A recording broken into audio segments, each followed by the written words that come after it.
Isa itu bilang begini, saya ini siapa? Saya ini adalah orang, kata Nabi Isa, wa ja'alani mubarakan ainama kuntu. Saya adalah orang yang di mana-mana itu memberi berkah, memberi manfaat kepada siapa saja. Seseorang harus bermanfaat hidup di mana saja, kapan saja. Allahumma sholli wa sallim ala nabiyillah wa ala rasulillah sayyidina Muhammadin wa ala alihi washabbihi ajmain. Nama ba'du. Kita meneruskan kajian yang paling penting dalam ulumul Quran termasuk adalah al-ibratu bi umumil lafzi la bi khususis sabab. Itu terkenal sekali. Jadi Nabi karena seorang manusia, apapun hebatnya Nabi ini seorang manusia, tentu kalau ngandani cara Jawa atau menghitobi pasti ngendikan sama yang di depannya. Tapi bukan berarti hukum ini khusus pada yang di depannya tapi menjadi umum. Kenapa menjadi umum? Ya karena kebaikan itu boleh dilakukan oleh siapa saja. Misalnya Rasulullah ngendikan sama Mu'ad, ya Mu'ad inni uhibbuka fala tada'anna dubura kulli sholatin wa fi riwayatin faqul fi duburi kulli sholatin Allahumma a'inni ala zikrika wa syukrika wa husni ibadatik. Itu jelas kalimatnya Nabi, ya Mu'ad saya mencintai kamu, maka jangan pernah engkau tinggalkan setelah sholat kamu membaca Allahumma a'inni ala zikrika wa syukrika wa husni ibadatik. Ya Allah, tolonglah kami supaya selalu mengingat engkau ala zikrika dan mensyukuri nikmat engkau, dan tolong kami selalu beribadah kepada engkau. Lalu kalau melihat asbabil wurud, kalau dalam ilmu hadis biasanya disebut asbabil wurud, kalau dalam ilmu Quran disebut asbabin nuzul, tentu yang didhawuhi itu ya Mu'ad. Tapi Anda tidak boleh begini, saya tidak wiridan itu, yang disuruh Nabi kan Mu'ad, saya kan tidak Mu'ad. Itu tidak boleh seperti itu. Makanya kita tidak boleh terlalu tekstual, karena tadi resikonya Anda tidak mengikuti kaidah al-ibratu bi umumil lafzi la bi khususi sabab. Sebab itu saya tadi di kantor rektorat ya Pak Ordas ya, bilang nanti untuk kajian yang di kantor rektorat pakai kitab Syajaratul Ma'arif, karena kitab itu juga yang sekarang dalam proses penerjemahan saya dengan Pak Quraisyab di PSG, yang di sini pakai kitab Itqan. Nanti mulai bulan depan, karena saya dipaksa untuk meneruskan. Ini sudah kayak Tuhan saja maksa-maksa. Itu pakai kitab Itqan. Nanti babnya tak kasih yang mendesak untuk diketahui. Termasuk apa? Al-ibratu bi umumil lafzi la bi khususi sabab. Sehingga di Quran misalnya begini, ada cerita begini. Nabi Isa itu bilang begini, saya ini siapa? Saya ini adalah orang, kata Nabi Isa, wa ja'alani mubarakan ainama kuntu. Saya adalah orang yang di mana-mana itu memberi berkah, memberi manfaat kepada siapa saja. Itu jelas tentang Nabi Isa. Tapi oleh ulama dikasih judul yang umum. Babu nafil ibad bikullil bilad. Bab bahwa seseorang harus bermanfaat hidup di mana saja, kapan saja. Meskipun itu Allah cerita tentang Nabi Isa. Tidak bisa kamu bilang itu kan Isa, saya kan tidak Isa. Tidak bisa seperti itu. Isa adalah ibaratun an ahlil khairi. Isa adalah figur orang baik. Tentu yang dilakukan baik. Tentu kebaikan boleh ditiru siapa saja. Jadi sehingga nanti pada akhirnya nama-nama yang disebut Allah di Quran itu kalau nama orang baik tentu kita boleh ikut. Paham ya? Kalau nama orang buruk tentu kita tidak boleh ikut. Ya gitu aturannya. Sehingga tadi ada al-ibratu bi umumil lafzi la bi khususi sabab. Jadi yang jadi pegangan adalah standar kalimat umum dengan pemaknaan yang ditentukan ulama. La bi khususi sabab, tidak terkait sebab itu. Misalnya yang paling masyhur tentu dalam hadis Madinah itu kira-kira kan utaranya Mekah ya, kira-kira ya. Utaranya Mekah apa selatannya? Utaranya kayak, utaranya. Dulu penduduk Madinah itu kalau bikin kloset itu, pokoknya kalau qada'ul hajat itu menghadap ke utara atau selatan. Terus kata Rasulullah, kalau kamu sedang qada'il hajat, sedang buang kotoran tuh jangan menghadap Ka'bah, juga jangan membelakangi Ka'bah. Itu Nabi redaksinya unik. Walakin syarriku aw gharibu. Tetapi kamu menghadap barat atau menghadap timur. Itu semua riwayat walakin syarriku aw gharibu, tapi kamu menghadap barat atau timur. Nah, Artinya apa? Kata syariku al-gharibu adalah binisbat di ahli Madinah. Karena orang Madinah posisinya di utara Mekah. Sehingga kalau menghadap utara atau selatan berarti menghadap Ka'bah atau membelakangi Ka'bah. Dan itu tidak boleh dalam proses qada'il hajat, masbuk kotoran. Terus Nabi memerintahkan menghadaplah ke barat atau ke timur. Nah, al-ibratu bi'umil lafzi la bi khususi sabab juga direvisi oleh ulama begini, kecuali sebab itu ada ilat. Maka kalau demikian yang dimenangkan ilatnya bukan teknya. Saya ulang lagi, yang dimenangkan ilatnya bukan teknya. Kayak tadi, di hadis itu kan Nabi ngintikan apa? Tetapi menghadaplah barat atau menghadap ke timur. Tentu orang Indonesia malah kalau itu kebalikannya. Orang Indonesia kalau ke barat atau ke timur kan malah menghadap Ka'bah atau membelakangi Ka'bah. Di sini pentingnya ijtihad.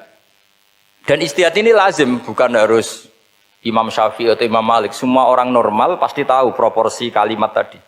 Karena ada aturan al-hukmu yaduru ma'ilatihi wujudan wa adaman. Begitu seterusnya. Ini penting saya utarakan. Sehingga ketika Rasulullah sedekah dengan dinar dikasihkan fakir miskin atau dirham dikasihkan fakir miskin, pikirannya ulama adalah sedekah dengan mata uang yang berlaku saat itu. Tidak selalu ditetapkan dinar atau dirham. Begitu juga ketika Rasulullah dulu zakat fitrah pakai susu kering atau pakai kurma atau pakai gandum. Ulama semua bilang yang penting kuti ahlil balad. Yang penting makanan pokok di negara itu. Dalam konteks Indonesia tentu apa? Beras. Ini penting saya utarakan karena tanpa mengkaji ulumul Quran seperti ini. Dan kita insya Allah bulan depan saya langsung bawa kitab Itqon. Di situ ada beberapa contoh. Harus seperti itu. Karena kalau tidak terikat sebab, itu nanti takutnya ayat umum menjadi liar. Misalnya begini, pernah ada aliran sesat dulu. Kebetulan di Jogja itu saya lihat di TV. Entah salah kiainya, entah salah dosennya, entah salah siapa. Atau salah orangnya agak stres, tidak tahu saya. Semoga salah orangnya itu sholat menghadap ke 4 arah. Alasannya Allah nggak ada di mana-mana, ya sudah di barat. Rakaat kedua ke utara, rakaat ketiga ke timur, rakaat keempat ke selatan. Itu uniknya itu ngawurnya lah, bukan uniknya. Ngawurnya itu dalil fa'ina matuwallu fasamma wajhuwa. Kamu hadap kemana saja di sana dari itu Allah. Sehingga semua ulama ketika bikin kaidah al-ibratu bi'umil lafzi la bi khususi sabab selalu menyertakan kecuali khusus sabab ini ada illatul hukmi. Maka itu enggak jadi. Kayak ayat tadi, kalau kamu pakai umumnya lafaz itu kan boleh sholat menghadap mana saja. Nah makanya Imam Syafi'i ketika ditanya, lalu ayat ini proporsinya gimana? Kata beliau, fis safar. Orang yang sedang di pesawat, mau sholat, tentu masuknya fasamma wajwa. Jadi dalam kondisi bepergian, yang kita ingin sholat, maka pakainya ayat seperti itu. Tapi kalau kondisi nomor, fawal liwajaka syatrul masjidil haram. Jadi makanya ini penting ngaji ulumul Quran. Kita tidak bisa hanya megang terjemah atau megang apa, kemudian kita fatwa atas nama Quran dan hadis. Sehingga dulu syaratnya memang ketat, harus hafal Quran, hafal hadis, menguasai usul fikih, menguasai macam-macam. Karena tanpa itu memang tidak bisa. Sampai Ibnu Abbas ngendikan, kamu jangan pernah fatwa pakai Quran. Fa inna lahu wujuhan katsirah, karena Quran punya sisi yang banyak. Walakin hajuhum bisunnah. Kalau kamu adu hujjah, pakailah sunnah Rasulullah SAW. Karena di situ penjelasan Quran. Misalnya tadi Rasulullah ketika kondisi normal pasti sholat menghadap Ka'bah. Jadi kalau bepergian nanti unta, kata riwayat-riwayat, ainama tawajjahat bihi rakhilatuh, kemana saja posisi unta menghadap. Terus ada ulama berpendapat itu khusus sholat sunat.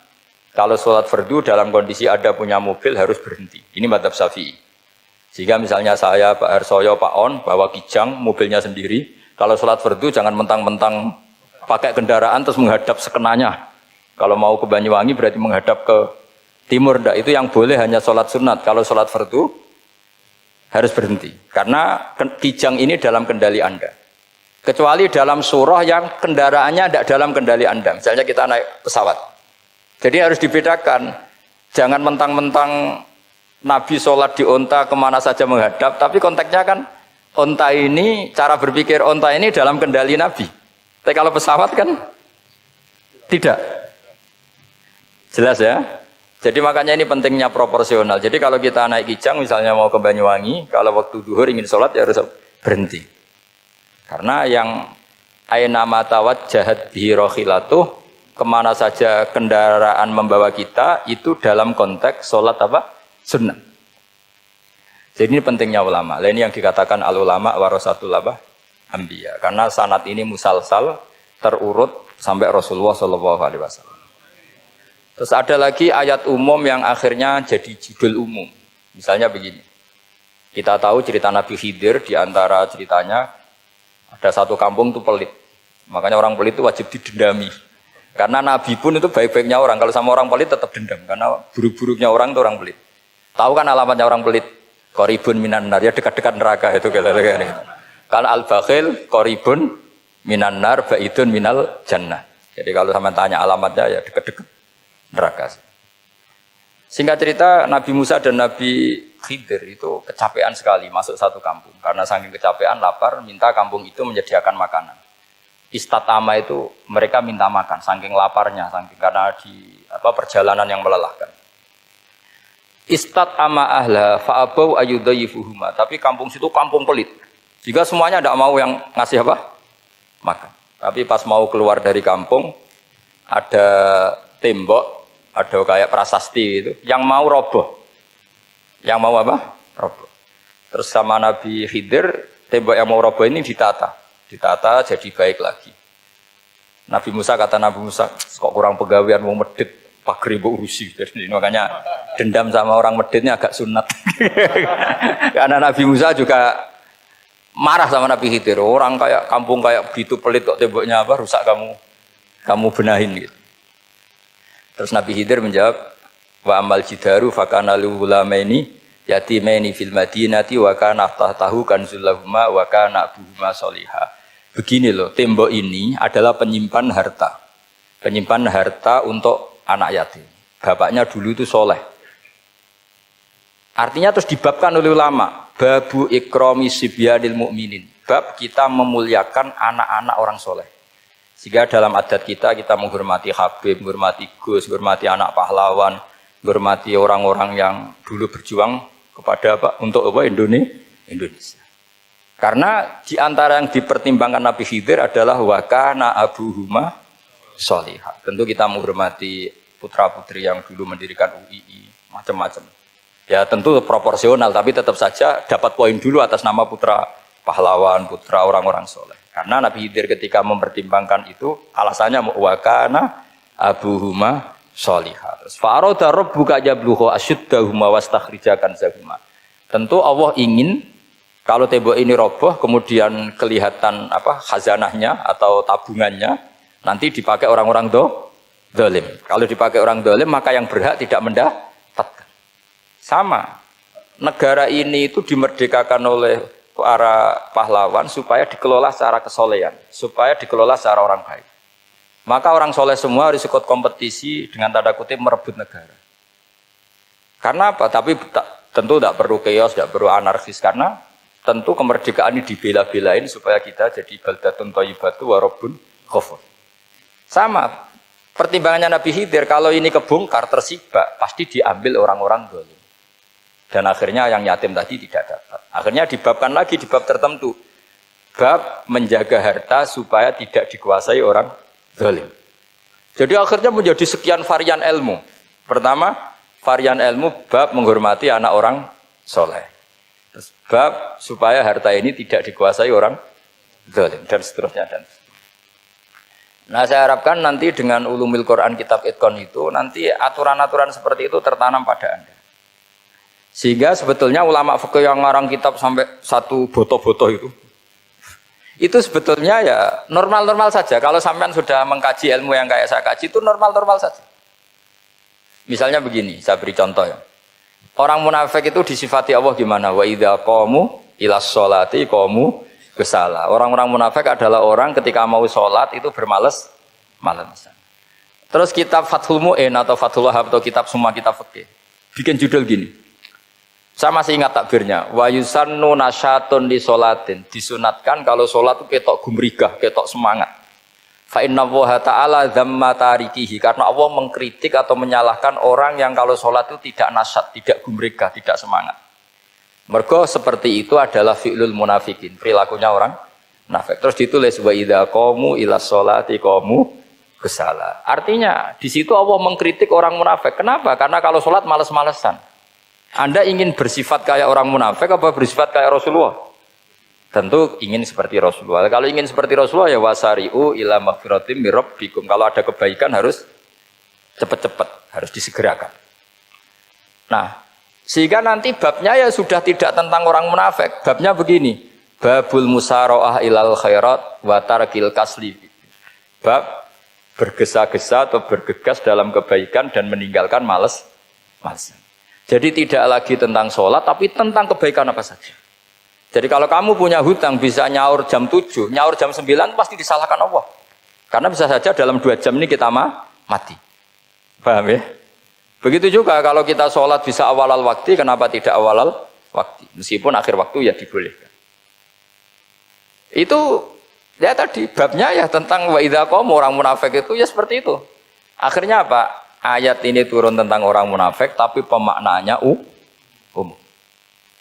Ini disaksikan apa? Orang-orang tua kita ini ada Pak Ersoya, ada Pak On. Pemahaman ini harus dikawal dan ini tradisi ulama. Saya pastikan di pondok-pondok atau di Al-Azhar di mana saja, itqan itu dipakai disertasi doktor.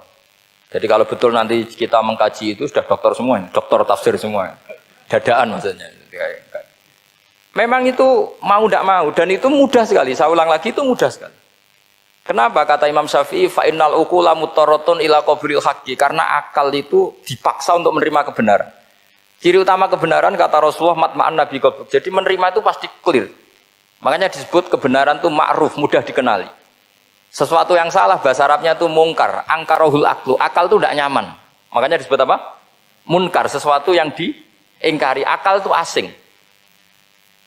Ya asing tuh misalnya, sepeda motor ini milik siapa? Milik Zaid. Ya sudah lah saya pakai, tidak usah pamit. Akal pasti, ini kok aneh, kok nggak milik orang kok nggak pamit.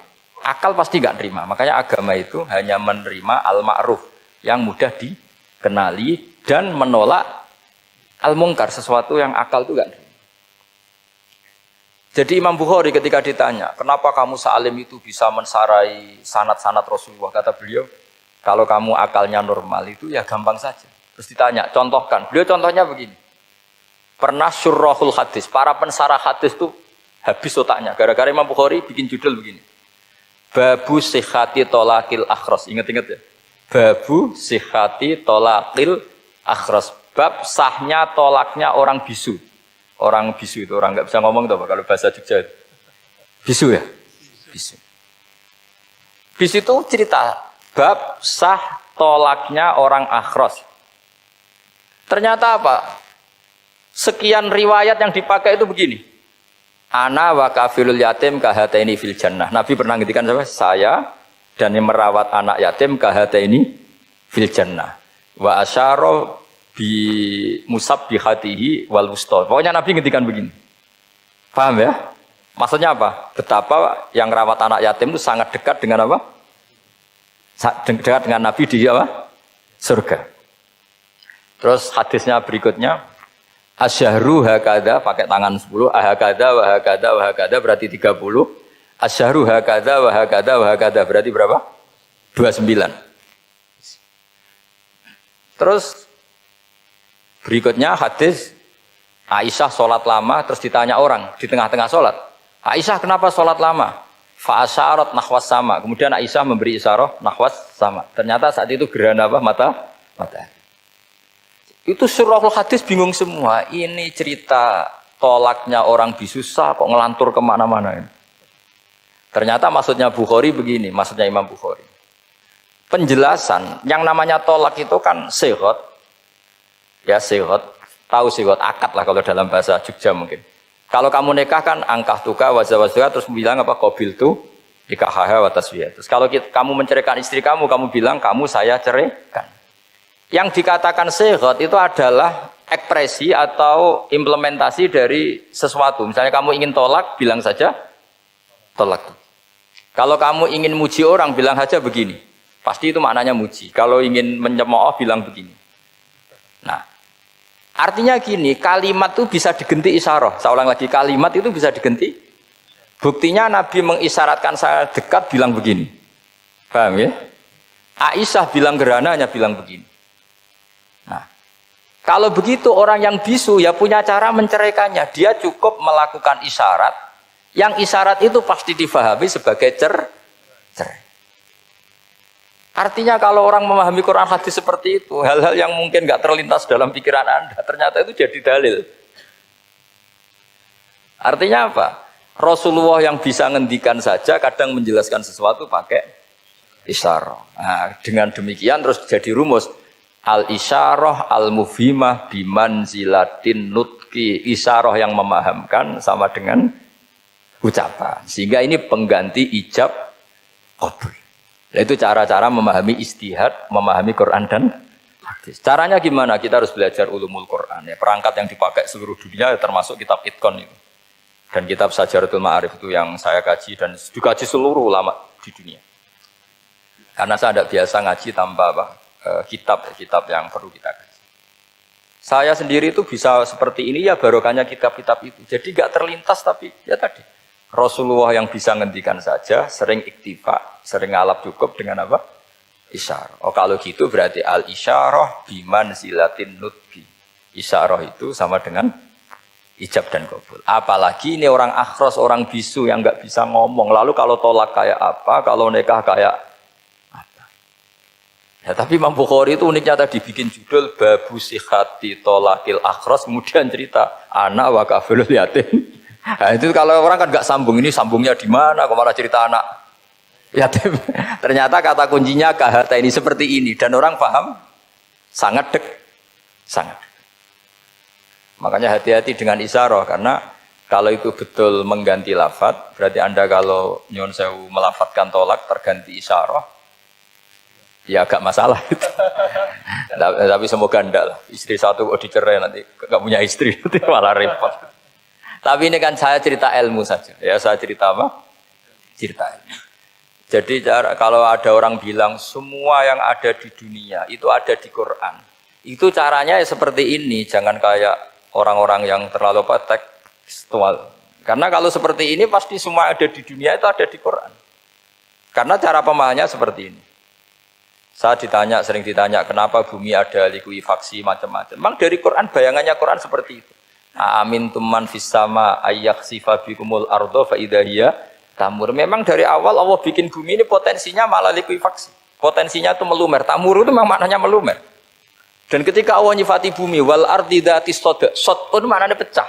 Dan Allah tidak sekedar mengatakan pecah, dzatis sod sifat dasar bumi itu mudah pecah. Jadi kalau dzat itu sifat dasar. Jadi meskipun Quran tidak meneliti spesifik kayak para ahli gempa, tapi dari awal Allah ngendikan bumi itu dzatis sod wal ardi dzatis sod. Bumi adalah berkarakter pecah. Kenapa berkarakter pecah? Karena dari awal bumi ini lempengan-lempengan. Di Qurannya dijelaskan gitu. Wa fil ardi qita'um mutajawirat. Bumi ya kelihatannya banyak, kelihatan satu, sebetulnya dari qit'ah, dari potongan. Nah, qit'ah itu jamaknya qita'. Terus disebut mutajawirat, saling berdampingan. Kalau dalam bahasa Arab berdampingan itu berarti sel-selnya beda. Kalau bahasa Arab bilang sesuatu yang bercampur namanya mukhalatoh, jadi satu. Kalau yang beda jenis namanya mujawarah. Nah, Al-Quran itu bilang wafil ardi qita'um mutajawirat. Bumi ini karakternya per potongan-potongannya karakternya beda-beda. Sehingga memang potensinya bumi ini hancur. Apalagi dari awal memang dipersiapkan mau dihancurin. Makanya nggak usah takut kiamat. Memang rencana Tuhan mau dihancurin. Makanya sanggup takwa saja. Kalau ingin menghentikan penghancuran ini tidak bisa. Itu sudah dalam rencana Tuhan pasti dihancurin. Makanya kalau orang sufi ditanya, kenapa tidak bangun rumah? Tuhan aja mau rencana ngancurin bumi, kok saya rumah tak tata nanti juga hancur. Tapi kalau di Islam kota saya ngomong gitu kan dia wah ini orang nggak jelas ini. Gitu.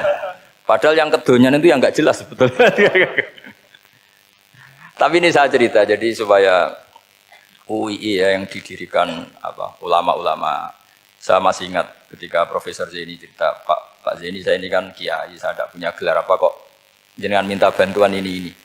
Katanya Pak Zaini dulu UII ya didirikan banyak kiai dan sebagian pendirinya juga nggak punya gelar katanya. Gitu. Tapi mendingan nggak punya gelar manfaat daripada punya gelar nggak manfaat. Malah problem. Tapi ya nggak masalah. Sudah ada manfaat, tidak punya gelar malah repot lagi. Sudah cara berpikir gitu saja. Sudah. Pokoknya sementing semuanya baik apa saja. Jadi nanti setelah sampean mengkaji ulumul Quran ya tadi seperti yang dikatakan apa Imam Syafi'i itu gampang sekali. Kenapa gampang? Karena fa'innal uqula muttarratun ila qabulil haq. Akal ini pasti dipaksa untuk menerima kebenaran. Kayak saya berkali-kali ditanya sama seorang kiai, kenapa sih Gus masalah la ilaha illallah kok sampai Nabi ngendikan wa in zana wa in saraka. Siapapun yang melafadzkan la ilaha illallah Muhammadur Rasulullah itu suatu saat pasti masuk surga. Meskipun dia pernah zina, pernah maling. Itu jelas teks hadis di Bukhari, di Muslim wa in zana wa in saraka. Meskipun zina dan ini bukan berarti Nabi melegalkan perzinahan, enggak, ma'adzallah, enggak akan terjadi. Nabi melegalkan perzinahan. Tapi Nabi ingin ngendikan begini. Absolutisme kebenaran itu tidak terganggu oleh kesolehan dan kefasikan. Karena kebenaran absolut siapapun akan ngomong seperti itu. Saya berkali-kali nyontohkan, Rektor Al-Azhar akan bilang 1 tambah 1, 2. Lonte ya bilang 2, koruptor ya bilang 2, KPK ya bilang 2, 01 ya bilang 2, 02 ya bilang 2. Karena absolutisme kebenaran. Dan Nabi itu ingin mengatakan bahwa Allah Tuhan ini kebenaran sejati. Sehingga siapapun yang melafadzkan sah. Jika orang yang kafir 70 tahun sekali melafadzkan syahadat, sah. Tidak usah begini. Pak kafir, soleh dulu ya beberapa tahun gitu. Baru Anda sah melafadzkan kalimat la ilaha. Tidak ada seperti itu. Semua ulama ijma, orang kafir 70 tahun melafadzkan la ilaha illallah sekali, langsung menjadi Muslim. Kenapa sah? Kebenaran absolut tidak bersyarat kesolehan maupun kefasikan. Ya kayak tadi, orang bilang 1 tambah 1 harus profesor apa anak TK boleh? Jangan mentang-mentang profesor, doktor, rektor, UGM, atau UI. Tadi anak kecil bilang berapa 1 tambah 1? 2. Sudah aku tak bilang 4. Tidak bisa. Kebenaran absolut itu orang akan sepak. Nah, Quran itu termasuk kebenarannya absolut. Maka harusnya siapapun bisa memahami Quran. Termasuk orang yang sebelum Islam. Sekarang saya tanya ke sampean, ketika Umar masuk Islam karena dengar Quran itu dulu dengarnya apa dulu Islamnya? Dulu dengarnya dan dia paham. Wa ma huwa min kalamil basar, ini tidak mungkin omongan manusia seindah ini. Karena mudah difahami Quran. Nah sekarang enggak, karena ada sistem akademik. Itu terus orang macam-macam urutannya. Jadi repot sekarang. Kalau kata tafsir At-Tabari lebih ekstrim lagi. Itla yuqalu masalan ifham bima la aqlalak. Jadi orang-orang kafir ini kan, orang-orang kafir Mekah ini kan Rasulullah jadi nabi ini kan semua orang masih kafir. Enggak ada mahasiswa UI, enggak ada orang NU, enggak ada orang Muhammadiyah. Semuanya orang kafir, semuanya masih kafir. Terus Nabi membawa Quran, maka khitab pertama itu bukan ya ayuhan nahdiyun, ya ayuhal muhammadiyun. Khitab pertama kul ya ayuhal kafirun, karena pendengarnya semuanya kafir. Dan itu mereka paham. Tapi nanti soal hidayat nomor 2, tapi mereka itu yang jelas paham. Sehingga banyak orang kafir yang menjadi muslim karena mendengar Al-Quran. Jadi ini penting diketahui karena kebenaran itu milik siapa saja dan akan mudah difahami. Kayak tadi, kalau 1 tambah 1, 2 itu rektor ya bilang 2, anak TK ya bilang 2, musuh kamu ya bilang 2, kamu atas nama sentimen dengan musuh pun tetap bilang. Nah di sini kadang Nabi ngendikan mangqala la ilaha illallah dakhalal jannah wa in zana wa in saraka. Proporsinya seperti itu, bukan berarti Nabi melegalkan zina, bahwa kalimat ini kalimat yang kebenarannya absolut sehingga siapapun sah mengatakan itu, meyakini itu meskipun punya masa lalu seperti itu. Jadi jangan salah makna terus Nabi melegalkan, tidak sama sekali. Jadi saya mohon ini jadikan satu ilmu. Bahwa ilmu adalah tetap apa? Ilmu. Sehingga ada ayat kulil ladzina kafaru iyantahu yughfar lahum ma qad salam. Katakan kepada orang-orang kafir sekali menghentikan kekafirannya yughfar lahum ma qad salam. Maka kekafiran di masa lalu dianggap hilang dan dia hanya dengan status yang sekarang yaitu seorang mukmin. Karena dia disahkan melafadzkan la ilaha illallah. Makanya pernah ada cerita, ini penting saya utarakan ke jenengan. Ada orang kumpul kebo, singkat cerita, kumpul kebo lelaki sama perempuan.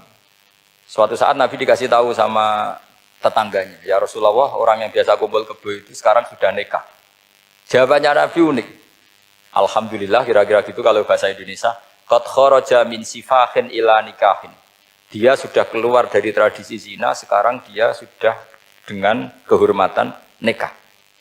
Maksudnya gini, kalau malam Senin dia belum nikah, kumpulnya kan masih kumpul kebo bertahun-tahun gitu. Paginya dia nikah, malamnya kumpul sudah kumpul sunnah karena sudah nikah. Jadi tak sama seperti tadi. Kalau dia belum melafadzkan kalimat tauhid, ya statusnya dia kafir. Sekali melakukan kalimat tauhid, ya statusnya dia muslim atau mukmin. Sama. Ketika hubungan intim tanpa nikah namanya sifah perzinaan. Sekali nikah ya namanya sunnah. Jadi semudah itu. Dan Nabi tidak tanya macam-macam. Mau ngendikan qad kharaja min sifahin ila nikahin. Sudah keluar dari tradisi sifah menuju nikah. Pertanyaannya gini, kenapa enggak disyaratkan ini itu untuk nikahnya? Misalnya macam-macam. Ya sebetulnya syarat itu pasti ada, cuma begini loh. Orang yang ingin menghentikan keburukannya harus kamu katakan sah sekarang juga. Karena kita mengesahkan penghentian keburukan. Jangan lalu orang yang mau tobat malah dipersulit. Jadi misalnya la ilaha illallah, kamu belajar makhraj dulu, bilangnya la benar. Belajar bahasa Arab dulu. Ya kacau. Apalagi saya persiapkan seremonialnya dulu, nanti di masjid di syuting supaya satu Indonesia tahu yang Islamkan saya itu kiainya yang engkek malah repot lagi. Ini penting saya utarakan supaya clear. Jadi saya ulang lagi, al-ibratu bi umumil lafzi la bi khusus sabab. Allah ya enggak apa-apa cerita Nabi Musa, cerita Nabi Isa, cerita misalnya begini, bolehkah orang soleh itu jadi raja?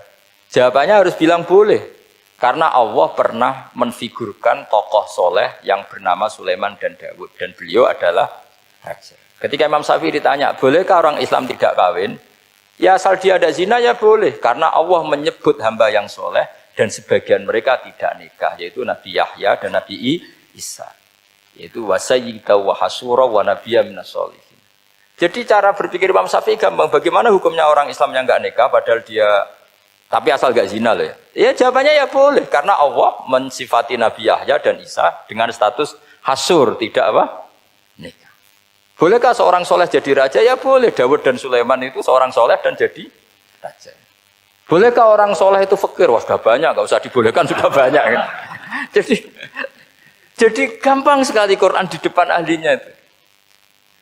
Jadi kalau Imam Syafi'i ditanya. Fa inna wa ta'ala dzakara abdan sholihan wa qala wa sayyida wa hasura wa nabiyam minas sholihin. Ternyata ini orang dia ditanya, apakah boleh orang soleh itu jadi politikus, jadi pejabat? Ya boleh saja. Faqad ataina ala Ibrahim alkitab wal hikmata wa atainahum mulkan azim. Jadi ini yang boleh bukan sekedar Ibrahim. Padahal di ayat itu tentang ala Ibrahim. Cara berpikir ya tadi, ternyata kesalehan tidak mengganggu jabatan. Ya tentu ya maksudnya untuk kesalehan juga. Sehingga agama ini gampang. Makanya kalau ada yang tanya, bagaimana perempuan punya aktivitas? Ya jawabannya asal kebenaran ya boleh. Allah cerita Bilqis dan itu raja perempuan. Di hadis banyak kecakapan Aisyah memimpin, macam-macam. Jadi gampang saja. Nah, kenapa sekarang banyak orang berdebat tentang Quran dan nyuwun sewu sampai pada level gontok-gontokan ekstrim? Karena mereka nggak mau belajar ulumul Quran. Kegiatannya debat, tukaran. Yang bingung kita, yang waras ngalah lah kira-kira gitu. Ini nggak pernah ngaji Quran, gegernya. Ya kacau. Ada ulumul Quran, jadi yang namanya kitab Al-Itqan. Dan itu dibukukan oleh ulama. Dan gampang sekali. Pernah ya Sayyidina Umar ketika Futuhat, beliau sudah Futuhat itu mengalahkan musuh-musuh Islam yang memusuhi Islam. Perlu dicatat, musuh-musuh Islam yang memusuhi Islam. Karena kalau yang tidak memusuhi Islam nggak boleh musuhi juga ya. Singkat cerita ditanya, kenapa kita tidak tasakuran besar-besaran, kita kan sudah menang. Padahal disambut sedemikian rupa. Jawabnya Umar apa? Inna wa ta'ala qad ayyara qauman faqala adhabtum thayyibatikum fi hayatikumud dunya wastamta'tum biha. Allah itu mengkritik kelompok kaum yang dalam hidupnya itu foya-foya. Maka saya akan mengurangi poya-poya itu supaya saya menyisakan jatah poya-poya saya sampai di surga. Nanti orang kafir ketika dimasukkan neraka di antara taubehnya Allah. Taubeh itu ya semacam kayak disalahkan gitu. Adhabtum thayyibatikum fi hayatikumud dunya, jatah-jatah kenikmatan kamu, salah kamu habiskan di dunia. Sehingga kita harus pernah pas enak-enaknya tidur, tahajud, wiling-wilingan, ngurangi jatah. Sayyidah Aisyah tuh cantik sekali, tapi sudah turu mujur di depan Nabi, Nabi tetap sholat. Kalau sampai istrinya tidak cantik saja, nggak pernah tahajud. Itu masalah besar. Itu Aisyah itu kenangannya Aisyah. Saya ini kurang cantiknya. Sampai Nabi kalau sholat digoda tidur di depannya, masyhur. Wa ana muqtaridhatun. Saya tidur malang di depan Nabi. Nabi kalau berdiri sikilnya aku tak glojorno. Kalau Nabi mau sujud tak ingkretno. Nabi terus saja tahajud. Dan saya yakin itu sunnah, tidak ada yang niru itu. Aisyah loh, bukan yang Saudah, Aisyah. Di semua riwayat itu, kalau Saudah kan mungkin, wah pantesan Saudah kan gitu. Ini Aisyah. Terus ada cerita lagi, betapa Rasulullah memang Nabi betul. Aisyah itu istrinya paling cantik. Kan yang nyanyi cantik itu hanya Aisyah, Zainab sama Sofia. Kira-kira rivalnya itu. Yang rivalnya itu, kira-kira. Ya sebagian ya cantik tapi enggak sekelas ini. Rasulullah itu malam-malam keluar. Terus pikiran Aisyah, pasti ke sebagian rival saya. Doroh itu maru kalau coba. Dibuntuti sama Aisyah. Nabi nggak tahu kalau dibuntuti Aisyah. Ini hadis riwayat doa masuk kuburan. Maka, jadi hadis itu ya unik. Kalau nggak di tangan ulama itu jadi kacau. Babu doa li ahlil kubur. Bab mendoakan ahli kubur itu babnya itu tentang cemburu. Walhasil karena Nabi keluar, wah ini mesti itu nggak bener ini. Paling ke Sofia atau ke ya pokoknya Zainab, pokoknya yang cantik-cantik. Ditututi sama siapa Aisyah. Nabi nggak tahu hal itu. Ternyata Nabi itu kebaki itu. Assalamualaikum warahmatullahi mu'minin wa inna insyaallah bikum lahikun. Jadi barokahnya cemburu. Hadis itu ada rawinya. Oh ternyata ke kuburan toh. Itu sampai pulang. Jadi hadis itu diriwayatkan Aisyah.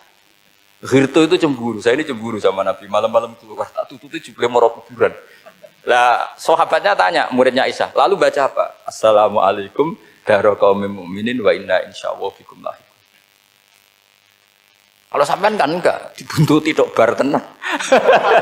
Mesti barbaran. Jadi ini penting saya utarakan. Jadi cobalah ulumul Quran dikaji secara baik. Insyaallah nanti maknani Quran itu mudah sekali.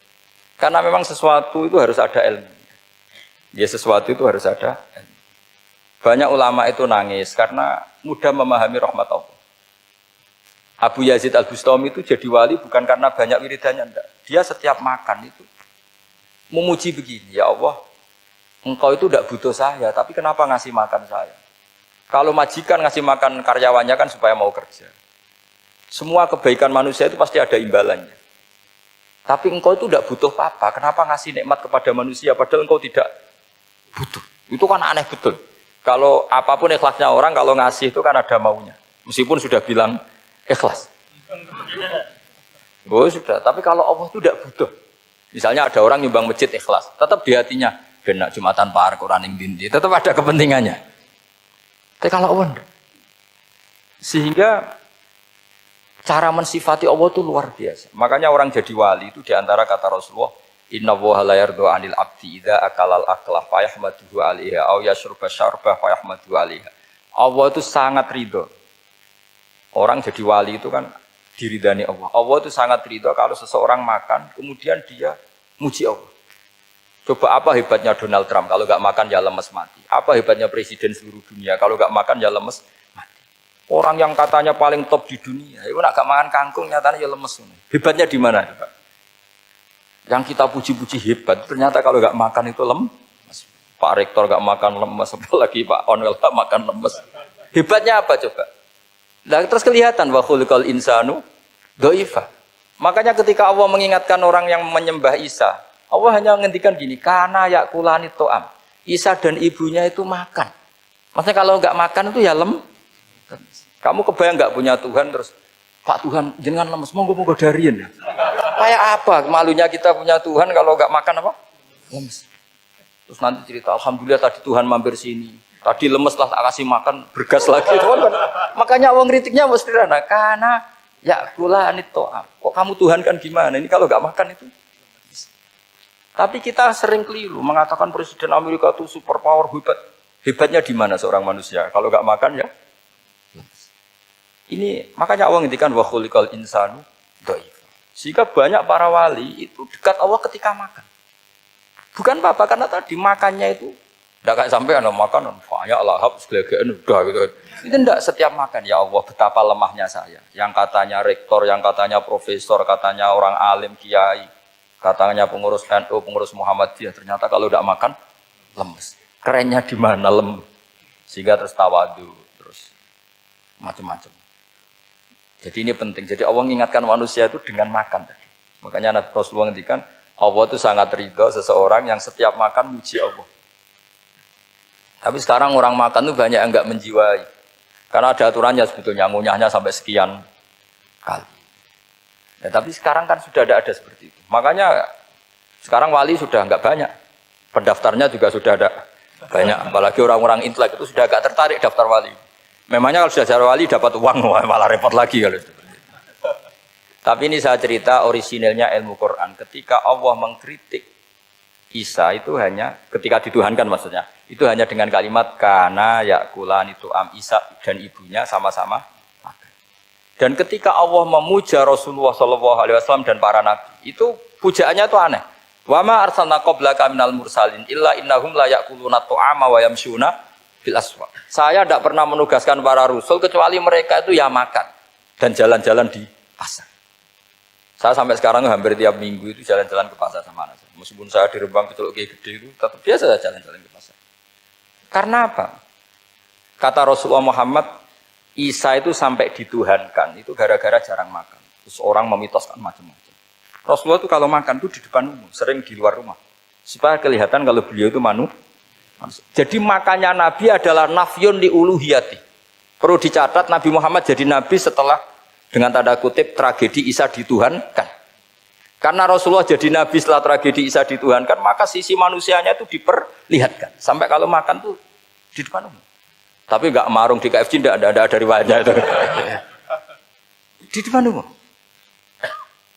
Nah, karena kepentingannya itu sehingga makannya Nabi ini ibadah yang luar biasa karena menunjukkan sisi kemanusiaan yang akan aman tidak akan dituhankan.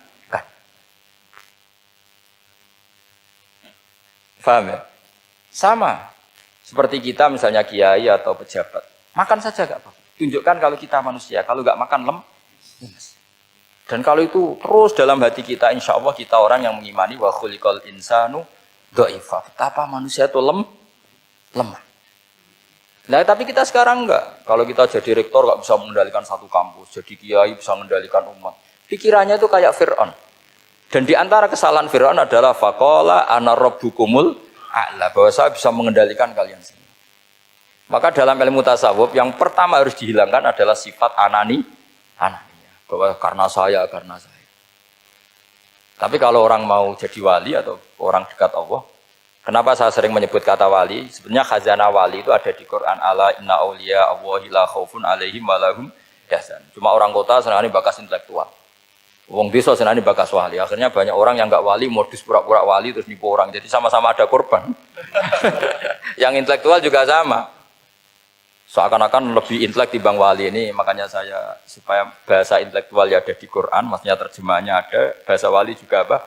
Ada. Dan kadang orang jadi wali itu melakukan hal-hal yang kecil. Yaitu merasa doif saat apa? Makan. Merasa doif saat makan. Karena tadi paling mudah menafikan ketuhanan seseorang adalah nyatanya kalau nggak makan lemes.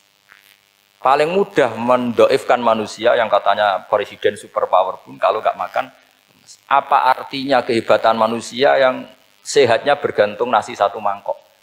Kerennya di mana coba? Presiden kondang bisa pengaruh seluruh dunia. Jajalnya gak mangan sedino. Lemes. Berarti hadar rojul lelaki ini bergantung satu mangkok nasi.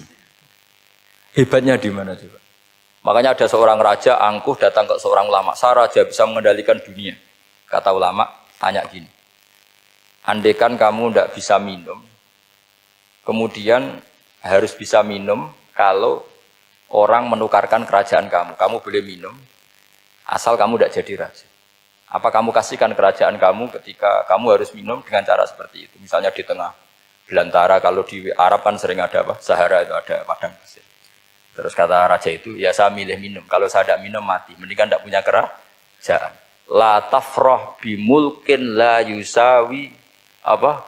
Kak samain. Kamu jangan bangga dengan kerajaan yang nilainya tidak ada dengan segelas air. Baru dia sadar ternyata. Jadi kamu jangan bangga dengan satu kerajaan yang bahkan akan kamu tukarkan dengan segelas. Artinya pertanyaannya gini, kerajaan yang kamu bisa mimpin ini ditompang air apa ditopang keangkuhan Anda? Sebenarnya hanya ditopang air. Karena sekali Anda tidak minum, tidak bisa jadi raja. Terus lemes, diobatno. Sama presiden juga gitu. Kalau nggak makan, nggak minum, terus sakit, stroke, nggak bisa jadi presiden. Artinya ternyata betapa manusia ini bergantung dengan sesuatu yang remeh, yaitu makan, minum, makan, minum. Nah di sini ini, kenapa Quran menyebut para nabi itu apa? Illa innahum la ya'kuluna ta'ama wa yamshuna fil aswaq. Kalau kamu tidak memahami seperti ini kan terus kayak Quran kok ngomong hanya gini kok, kayaknya kelasnya kok gitu. Cara pandang tidak seperti itu, paham ya? Terus kula niku sangat fanatik kalian yang namanya belajar. Karena niku sing kula anggap engkang ngilangi adab, ngilangi laknat. Kula beberapa kali terdikte oleh baca. Misalnya baca sistem geologi bumi. Itu zaman wonten likuifaksi teng Palu. Itu beberapa ahli geologi tanya saya, Pak Bahak, apa ada pembenarannya dalam Quran? Terus saya bilang, sampean baca ayat ini dengan kamus bahasa Arab yang dikarang orang sekuler. Atau bila perlu yang dikarang orang Kristen. Biar kamu tidak nganggep saya ini nyari pembenaran. Selama ini alhamdulillah kadang kamus Munjid itu terkenalnya itu dikarang orang non-muslim. Tapi kadang itu ada hikmahnya. Hikmahnya adalah, tapi saya bukan berarti menganjurkan belajar Munjid, ini ada hikmahnya adalah madatul kalimah itu dimaknai secara benar menurut objektivitas ilmu. Singkat cerita tak suruh nyari makna maro yamuru mauron. Jadi Allah ngendikan teng surat Tabarok, apa kamu merasa aman? Merasa aman setiap saat manfis sama ayyakhsifa bikumul ardo fa idza hiya tamur. Allah zat yang menguasai langit setiap saat bisa saja melumerkan bumi ini. Jadi melumerkan itu ya bahasa Arabnya tamur itu. Jadi Allah sudah mengingatkan bahwa potensi bumi ini memang likuifaksi karena di bawah ada magma, ada air, ada macam-macam. Kemudian potensi bumi ini juga dihantam oleh benda-benda langit. Sehingga Allah ngendikan innallaha yumsikus samawati wal ardo an tazula wala in zalata in amsakahuma min ahadim min ba'di. Jadi setiap saat mungkin meteor itu menghantam bumi, setiap saat mungkin Mars yang menghantam bumi. Sehingga kalau kita belajarnya itu geologi atau sistem galaksi, itu ketakutan kita ya pada likuifaksi, pada meteor yang jatuh, pada apa. Tapi kalau misalnya kita baca yang su'ul khotimah, ketakutan kita ya akan su'ul khotimah. Tapi terus kalau lihat berita TV corona, ya takutnya akan corona. Tapi setelah distatistikkan, misalnya belajar orang yang mati karena ngelindur, itu ya terus takut tidur, karena yang mati karena ngelindur itu juga banyak. Artinya apa? Membaca itu membentuk. Dan itu artinya belajar. Saya termasuk orang yang meskipun masih muda itu gak pati-pati mati. Ini yang membedakan saya dengan bisnis PD saya kalau masalah ngadepi mati. Karena bukan berarti saya mesti soleh, mesti husnul khotimah, ya enggak. Ada istilah mati yang menyenangkan dalam diri manusia, yaitu Nabi ngendikan Allahumma ahyini maka natil hayatu khairan li wa tawaffani maka natil wafatu khairan li. Sebagian doa Allahumma ij'alil hayata ziyadatan li fi kulli khairin wal mauta rohatan li min kulli syarrin. Jadi mati itu akhir dari maksiat saya atau akhir dari potensi maksiat saya. Sehingga kata Sohibul Hikam, kamu harus percaya diri bisa selamanya tidak maksiat lagi. Orang kan tanya, masa manusia tidak bisa maksiat lagi? Ya bisa saja kamu pas taat terus mati, berarti sudah tidak bisa maksiat. Jadi ulama itu melihat mati itu akhir dari segala maksiat atau potensi maksiat. Ya, di sini hebatnya lagi-lagi GNU itu. Bohong fasik gendong kayak apa kalau mati saya ge. Tombone menang kabeh, saya ge menang kabeh. Sesuai kiai ini saya nih mun mboten saged maling, mboten saged korupsi. Oh nggih saya ini. Itu satu ilmu yang luar biasa. Meskipun ya tentu agak ngawur. Tapi itu bagus, secara ilmu bagus. Karena al-maut adalah rohatun min kulli syarr. Lagi-lagi yang menyelamatkan itu illa aliman au muta'alliman. Proses belajar mengajar. Saya baca banyak tentang halal haram dalam kitab Imam Ghazali itu, tak ulang berkali-kali.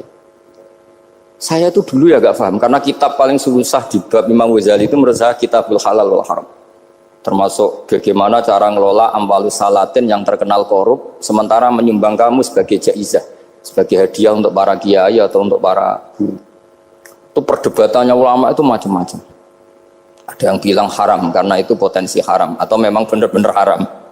Ada yang bilang boleh, karena kalau yang pakai kamu untuk kebaikan, kali dipakai mereka ruwet. Kebetulan yang partai ini lebih besar Mas Nadif. Ya alhamdulillah. Terus dikiaskan sama ghanimah. Lagi-lagi karena baca, saya itu pernah ditanya seorang dosen di Jogja, Gus saya ini muslim mulai kecil dan saya peneliti, saya pernah sekolah di mana-mana. Yang ganjil dari saya tentang Islam itu satu, yaitu ghanimah. Kok kayak Islam tuh rampok gitu ya, perang sudah orang kafir tuh kalah, hartanya diambil gini-gini. Ya ghanimah. Terus saya memberi analogi, kalau ada garong ke kamu, bawa senpi, bawa pedang, terus kamu mengalahkan garong itu, alat-alat itu kamu kembalikan apa kamu sita? Ya saya sita, nanti dipakai garong lagi. Ya kira-kira seperti itu. Kalau dikembalikan ke orang kafir berarti menjadi kekuatan kekafiran lagi, dan itu harbi. Dia baru nerima, lagi-lagi ini barokahnya baca. Makanya saya diminta sama sini, ya saya tentu faktor hormat, karena bapak saya memang dulu ngaji sama Badullah. Mbah saya itu terkenal wali, yang bapaknya bapak. Itu kalau kesini nyifati Badullah pun satu. Nur itu mondok gini itu enggak apa-apa. Pondok elek lah, kiaimu wali. Zaman itu bapak itu di kamar kursi ya masih ada kakinya. Saya dulu sering dijak ke sini sama bapak. Jadi mbah saya itu terkenal wali dulu. Jadi mbah saya itu tirakat terus sampai kapundhut itu poso terus. Kebetulan cucunya agak niru. Saya tidak niru itu karena itu Gus Zaki. Memang disuruh tidak niru. Kata mbah saya, kira usah tirakat, terus tak tirakati aku. Itu. Jadi Mbah Mun juga gitu. Kowe haram tirakat, terus tak tirakati aku. Saya senang sekali. Tapi tua-tua kok mikir putu. Nah, terus tirakati putuku sopo. Jadi mulai jadi kiai betul Mas Nadif, saya ini sudah mulai mikir putu. Karena saya ini termasuk orang yang kecelok alim yang enggak banyak orang menghormati karena sudah diramal sama mbah-mbah. Di dulu mbah saya Mbah Nur Sam itu, kakak saya itu SMP, SMA, kakak saya yang kedua juga SMP, SMA. Mbah saya itu Mbah Nur Sam itu yang nganterkan bapak ketika mondok sini itu, yang ikrar karo Badullah wali Mbah Nur Sam, ahli tirakat, ahli puasa. Itu bilang, Nur, anak sing iki aja pondok, aja sekolahno. Sumben sing ngalim ku anak sing iki. Ketika saya hampir tamat SD sama mbah saya Tuban, mbah saya Naruan juga di Sabdo begitu. Singkat cerita saya mondok sarang. Mondok sarang pertama langsung dikenal Mbah Mun, wong anak kiai jadi langsung dikenal. Didoni macam-macam terus jadi wong alim juga ada yang ngelem. Biasa aja untuk dongane sepuh-sepuh. Ya sebenarnya saya agak kecewa ya, saya inginnya kan dianggap prestasi gitu, ternyata dianggap doanya orang-orang sepuh. Ya, makanya kula niki iki ya rodok ya syukurlah sama Bang Mutamakin sama semuanya karena tadi, kenapa saya harus cerita ini? Quran sendiri mengakui bahwa orang soleh itu diantara aturannya adalah dzurriyyatam ba'duha min ba'd. Meskipun Allah bisa bikin orang soleh dari mana saja, tapi yang legitimit itu memang dzurriyyatam ba'duha min ba'd.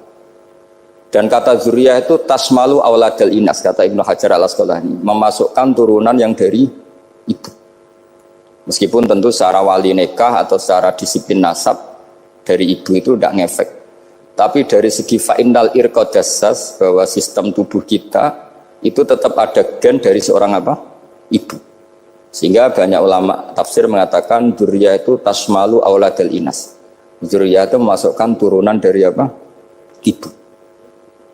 Bapak saya itu nasabnya nasab wali, jadi mbah-mbahnya itu suka tirakat, suka. Ibu itu nasab kiai. Jadi kalau bapak wiridan itu, kalau istiqomah itu disalahkan sama keluarga ibu. Istiqomah itu salah. Karena ijabu malam yajib, mewajibkan sesuatu yang tidak wajib. Itu masalah secara ilmiah. Mbah Mun itu sering kritik kalau ada pondok kok wajib puasa, wajib merawat itu sering kritik. Itu secara fikih bahaya. Ijabu malam yajib, mewajibkan sesuatu yang tidak wajib. Dan itu kriminal dalam bab fikih. Betul itu, sama cari di Sulam Taufik, babnya itu ngeri, ijabu malam yajib itu tidak dihitung minal kabair, dicari sendiri itu di bab Sulam Taufik, tidak perlu saya sebut, itu parah betul malah cara menvonis Abdullah bin Husain bin Thohir di Sulam Taufik, ijabu malam yajib. Tapi pondok-pondok yang tirakat tidak kurang dalih, niki boten majibaken, ngelatih, boten majibaken tapi nopo. Nah, silsilah dari keluarga ibu itu suka ilmu, sehingga Abdullah bin Mas'ud itu tiap hari itu mensweeping orang yang sering duha. Kalau ada orang duha istiqomah itu disweeping, awas harus seminggu sekali, nggak boleh tiap hari. Masa sholat fardu kamu saingi sholat duha, nggak boleh, fardu tersaingi. Itu Abdullah bin Masyhur, sampean cari di Al-Ghunyah itu. Sayyidah Aisyah kalau ada orang duha tiap hari dimarahin. Dan itu secara konstitusi ilmu benar, karena Nabi Qiyamul Lail Ramadan itu hanya 4 hari yang dipandu, lainnya itu enggak. Khasyata ayyufrodo alaihim, kalau dalam sahih takut dianggap fardu. Akhirnya istiqomah itu masalah di keluarga saya yang dari ibu.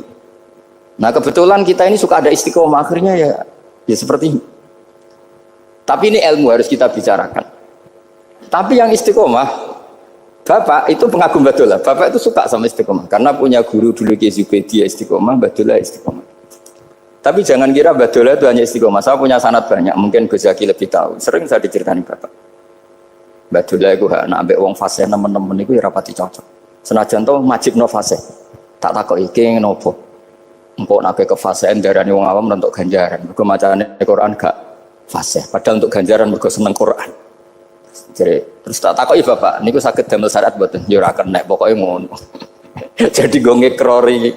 Artinya beliau ndak ingin lah gara-gara kita terlalu pakem tajwid kemudian menganggap siapa saja baca Quran salah kemudian tidak dapat pahala. Bisa saja hamalahum ala ayaqraul Qur'ana apa mahabbatuhum wa iskuhum wa kada wa kada. Jadi akhirnya saya jadi tahu. Oke, secara makhraj salah, tapi iseknya benar, mahabbahnya benar, brontonya benar. Jadi sebetulnya Badullah itu punya sekian makalah tentang ilmu. Hikam juga gitu. Nur nak cah santri ngaji Ihya itu jauh oleh. Saya nak ngaji Hikam mojo. Maksudnya beliau entah kalau setelah itu Badullah itu melarang siapa saja santri ngaji Hikam itu dilarangnya ada kelas tertentu untuk boleh ngaji Hikam. Nah kenapa saya cerita ini? Karena saya masih ingat betul di antara wasiatnya Mbah Mun itu. Firroh sebab apa Fatihah kok ihdinas siratal mustaqim, bukan siratoka tapi siratal ladzina an'amta alaihim. Dawe Mbah Mun fa inna Allaha ta'ala la ya'kul wa la yashrab wa la yanqih wa la kadza wa kadza. Allah itu tidak makan, tidak minum, tidak tidur. Sehingga kita tidak bisa niru Allah. Tapi yang makan tidur itu manusia.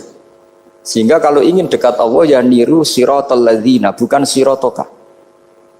Kita cara tidur niru Kanjeng Nabi, niru ulama, cara makan, cara minum, niru Allah tidak bisa. Makanya bukan ihdinas siratal mustaqim siratoka tapi siratal ladzina an'amta. Maka dalam beragama itu butuh master, butuh panutan. Ya tentu Mbah Mun oleh ngendikan pakai luhut orang-orang kuno. Cara Mbah Mun pakai cantolan. Maka saya punya makalah banyak dari Bapak, dari Mbah Mun, dari Mbah Zubair, dari sampai saya itu hafal sanad sampai Rasulullah SAW. Karena yang bisa mengawal ilmu itu sanad. Termasuk saya di sini bawa kitab Ar-Risalah Al-Qusairiyah. Nanti saya baca beberapa panutan kita. Di sini ada Abdul Qasim Al-Junaidi, ada Abu Yazid Al-Bustami, ada banyak ulama yang ditulis Ar-Risalah Al-Qusairiyah. Dan itu yang membentuk Imam Ghazali, kitab Ar-Risalah Al-Qusairiyah. Tapi sekarang kita ini tidak belajar lagi tentang tasawuf. Tasawuf itu Abdul Qasim Al-Junaidi jadi wali itu bukan wiridannya terlalu banyak, enggak. Beliau pernah bikin satu kalimat yang menjadikan Allah itu ridho. Kalimatnya begini, kalau malam beliau wiridan gini, ya Allah, kenapa engkau ngasih rezeki saya, padahal engkau tidak butuh saya. Kalimatnya sederhana. Kalau seorang majikan ngasih servis sama karyawannya, memang butuh pekerjaannya. Orang tua ke anak butuh kasih sayangnya. Tapi engkau ini zat yang tidak butuh saya, tidak butuh kita, ngapain ngasih? Jadi punya sisi betapa Allah itu luar biasa, wong tidak butuh kok. Ngasih itu kan luar biasa. Jadi karena mensifati seperti itu Allah itu ridho. Itu luar biasa. Normalnya orang memberi itu kan, apalagi orang memberi kiai itu kacau sekali. 1.000 jaluk swarga. Salam template 1 juta wae jaluk apa? Swarga itu parah lagi. Nanti kalau nggak masuk surga, tunda-tunda.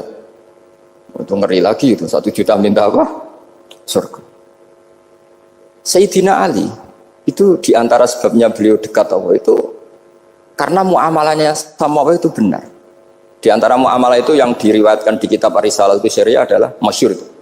Kafani izzan antakuna li rabban wa kafani fakhran an akuna laka abdan. Tiap malam dia beritanya itu, ya Allah, saya sungguh sangat mulia karena engkau yang jadi Tuhan.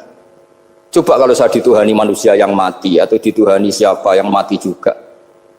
Wa kafani fakhran an akuna laka abdan. Saya ini bangga sekali karena jadi budakmu, jadi hamba zat yang tidak mati. Jadi pakem-pakem yang menjadi masyrob kalau dalam bahasa tasawuf itu yang menjadikan wali. Sehingga yang dikatakan ibadah itu apa? Ma'rifatullah. Mengenali Allah secara benar. Jadi jangan kira wali-wali dulu terus terlalu istiqomah, ada juga. Mereka punya pakem yang menjadikan Allah itu ridho. Saya beri contoh nih di sini banyak makalah nanti saya beberapa baca tabarruk. Banyak riwayat dari orang-orang sufi. Nabi Ibrahim itu pernah ketemu orang Majusi. Beliau terkenal sakhok, terkenal sakhiyat. Ketika ketemu orang Majusi, ya Ibrahim saya ini sehari saja ngasih makan saya. Kamu kan tukang ngasih makan orang. Terus, ya tapi bisyarti antus lima, kamu harus Islam. Fikihnya Nabi Ibrahim adalah kalau saya menolong dia berarti nolong orang kafir.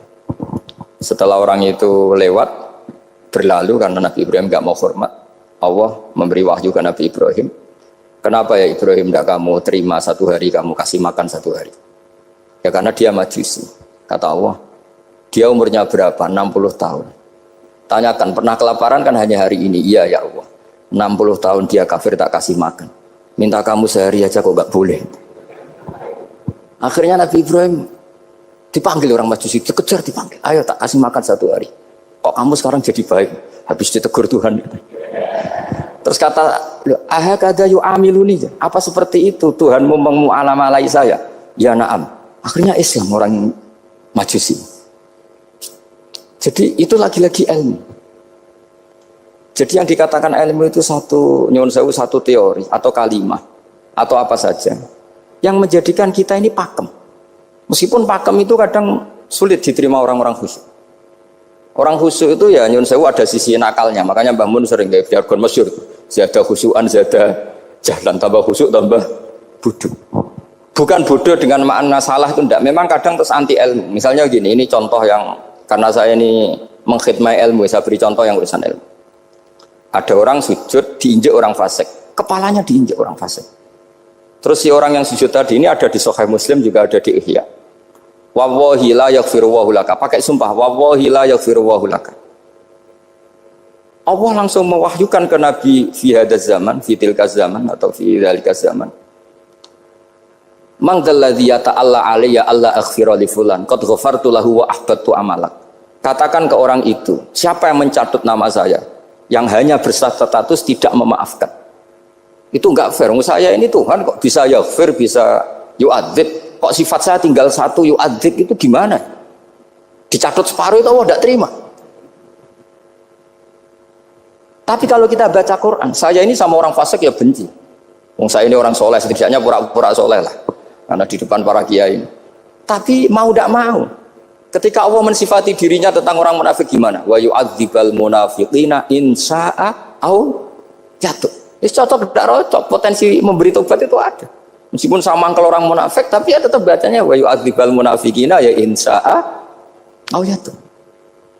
Rasulullah kayak apa bencinya dengan Wahsy karena qatilu Hamzah. Tapi Nabi tunduk sama konstitusi Quran. Laisa laka minal amri syai'un aw yatuba alaihim aw yu'adzibahum. Akhirnya Allah malah memberi tobat sama qatilu Hamzah yaitu Wahsy. Ini pentingnya baca lagi. Kalau kita tidak baca, hanya khusyuk saja, tidak baca, pasti sama orang yang menginjak orang sujud tadi, yang nginjak pasti salah, nggak dimaafkan. Bongso pasti. Pertanyaannya adalah, betulkah Allah punya sifat 1, yaitu yu'adzib? Makanya kalau kita baca, misalnya baca Quran, walillahi mulkus samawati wal ard, ya sudah, yaghfiru liman yasha wa yu'adzibu man yasha. Kalau nuruti rasa kita, ya inginnya ke kita, yaghfir, ke orang lain yu'adzib. Tapi Tuhan kan nggak terima. Saya ini Tuhan kok didikte makhluk saya ini gimana? Nggak bisa. Sehingga ya ini lagi-lagi ilmu, lagi-lagi ilmu. Makanya saya cocok tidak cocok itu suka baca. Saya suka sekali baca, mulai ulama dulu, ulama modern, setengah dulu. Mulai ulama yang kedunian sampai setengah kedunian. Suka. Saya dulu tuh gak suka uang. Karena saya memang tadi mbah-mbah saya dari bapak itu wali Mas Tadi. Kalau tadi Mas Nadif jujur, mulai Mbah Soleh itu suka bully mertuanya. Jadi saya alhamdulillah dia jujur. Jadi Mbah Soleh itu menantunya Raden Asnawi. Itu ya bully-bulian sama ini terus ditiru beliau ini. Itu gak suka sebenarnya. Saya itu ya pokoknya tadi kalau orang daftar wali itu kan gak suka sama. Karena mereka nangis ketika Allah menghentikan wa aqridu atau ayat-ayat anfiku atau orang baik disifati wa aqridu wa qardan hasanah. Itu hadal khitab li ahlil jibdi wasarwah. Ini khitab untuk orang kaya. Kalau isin Gusti jenengan nampen ngongkon infak kok kalau diinfaki. Jenengan nampen ngongkon ngamal kok kalau di ngamali. Jadi maka yuhibbunal mal, mereka tidak suka harta. Walakin liyana luladzatal khitab bil infak, dan itu harus kaya dulu untuk bisa infak. Jadi itu uniknya. Akhirnya saya Imam Sa'roni penting juga kaya. Jadi wali untuk suka harta itu nunggu diperintahkan Allah. Alhamdulillah kita tidak sudah wali dulu karena sudah senang harta wali. Jadi kayaknya keren kita di bang wali-wali itu. Artinya wali itu tahu pentingnya harta setelah jadi wali. Kita alhamdulillah mulai kecil sudah tahu pentingnya harta. Kayaknya kita lebih wali. Imam Syafi'i itu dulu gak suka sama orang kaya. Saya berkali-kali ceritain. Karena dia dididik Sufyan As-Tsauri, Sufyan bin Uyainah. Tapi ketika ketemu Imam Malik itu kaya raya. Meskipun dia hidupnya sederhana, tapi kaya raya. Pas beliau mau, Imam Syafi'i dia agak-agak sopan kalau sekarang tanya, setelah jenengan ilmu yang saya harus ambil siapa? Kata Imam Malik, yang sealim saya itu sudah meninggal Abu Hanifah, tapi muridnya masih, namanya Muhammad bin Hasan Asy-Syaibani. Kamu datang ke sana. Semalam itu Imam Malik dikasih uang 500 dinar. Padahal 1 dinar itu 4,25 gram, bisa dihitung berapa ratus juta. Terus separuhnya dikasihkan Imam Syafi'i. Nah, kita kasangoni. Pagi-pagi diajak ke Baki. Dulu Baki itu ada kafilah rental unta. Mana kafilah yang mau ke Irak? Kita, ya sudah ini antar, tak bayari. Diantar Imam Syafi'i. Diantar ke Imam Muhammad bin Hasan Asy-Syaibani di Irak. Itu ketemu Muhammad bin Hasan Asy-Syaibani pertama itu apa? Beliau itu kalau ngitung uang di meja. Emas-emasnya di meja, uangnya dolar semuanya di meja. Tambah kaget, ini saya sama Imam Malik ingkar, ini malah lebih parah lagi. Kata Muhammad bin Hasan Asy-Syaibani, "Atajabu min hadza." Kamu kagum dengan ini, merasa aneh? Iya. Ya sudah, ini tak kasihkan orang fasik, tinggo demenan, tinggo judi. Jangan, jenengan saja. Kalau jenengan kan orang soleh dipakai kebaikan, berarti orang soleh boleh kaya. Angsal-angsal kan. Semenjak itu Imam Syafi'i kebablasan. Sampai fatwa kiai fakir itu haram. Kiai bisa bikin rumah bagus, bikin rumah jelek, haram. Suasana al-Islam ya Allah wala yulal. Nah, lagi-lagi kebetulan kita sebelum ngaji Imam Syafi'i sudah seperti itu. Jadi ini justifikasi. Lagi-lagi itu ilmu. Saya ulang lagi itu akhirnya saya membaca kitabnya Imam Sa'roni namanya Al-Minanul Kubro. Itu beliau cerita wa mimma manallahu alaihi. Kesannya kayak orang sombong. Tapi sebetulnya yang sopan itu yang sombong. Karena Imam Sa'roni kan bilang, kamu harus memaklumatkan diri kalau antum minal ulama il amilin. Kamu termasuk ulama yang amilin. Terus ditanya sama orang-orang, bagaimana kalau nyatanya enggak? Kamu tadi subuh sholat, iya saya sholat. Kamu tadi zuhur sholat, iya saya sholat. Kenapa ketika kamu maksiat ingat terus, ketika kamu taat tidak ingat? Berarti kamu anggap Allah itu menyesatkan kamu toh, tidak pernah ngasih hidayah sama kamu. Pas delok rondo ning dalan kok maksiat, bar salat ora tau syukur, bar duhur ora tau syukur, berasa. Berarti kan nyifati Allah, hari ini Allah ngasih saya maksiat. Sementara lupa kalau Allah ngasih salat duhur, salat asar, salat maghrib, salat. Oh sudah di situ al-Minanul Kubro, orang itu soleh semua. Nah saya itu termasuk orang yang didikte oleh kitab, terbentuk oleh kitab Al-Minanul Kubro.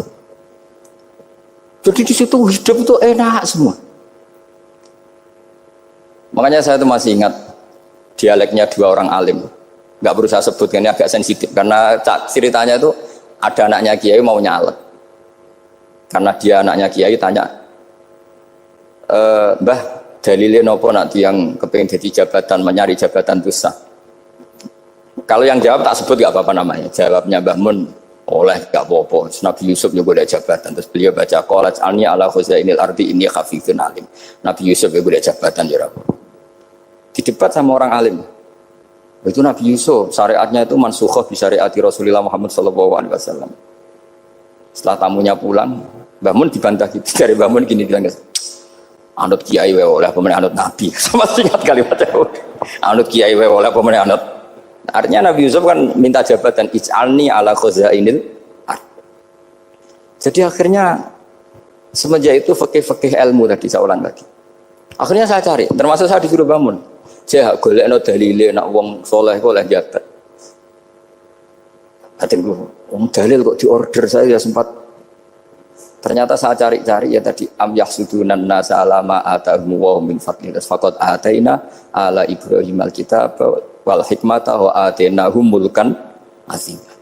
Keluarga Nabi Ibrahim di antara sifat yang disebutkan Allah adalah dikasih mulkan azim.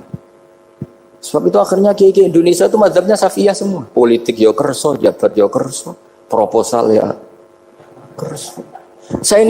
Maksud saya ini yang menyelamatkan ilmu. Kalau orang khusyuk pasti gedeng. Kiai kok gelem proposal, kiai kok para pejabat. Tapi orang ilmu setuju. Nah saya nggak tahu setujunya itu bawaan ilmu apa bawaan nafsu tadi itu yang mulai saya data. Nah kalau saya kan bawaan ilmu saya baca. Itu bedanya saya dengan Mas Nadif jadi bawaan baca.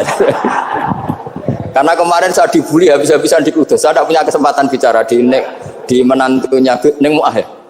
Wah ini kurang ajar betul orang ini kata saya. Tapi saya nyari sisi positifnya. Kalau saya dibully kan saya madlum. Orang madlum gampang jadi wali. Yang dia bully berarti zalim ya sudah berarti wali saya gitu. Nah supaya dia juga wali sekarang tak bully supaya impas gitu. Jadi ini nolong beliau. Jadi saya 22 hari itu kalau habis subuh ke rumah sakit, tapi kalau asar pulang ngajar. Ya begitu terus. Karena mbah-mbah saya itu sukanya ilmu Masya Allah.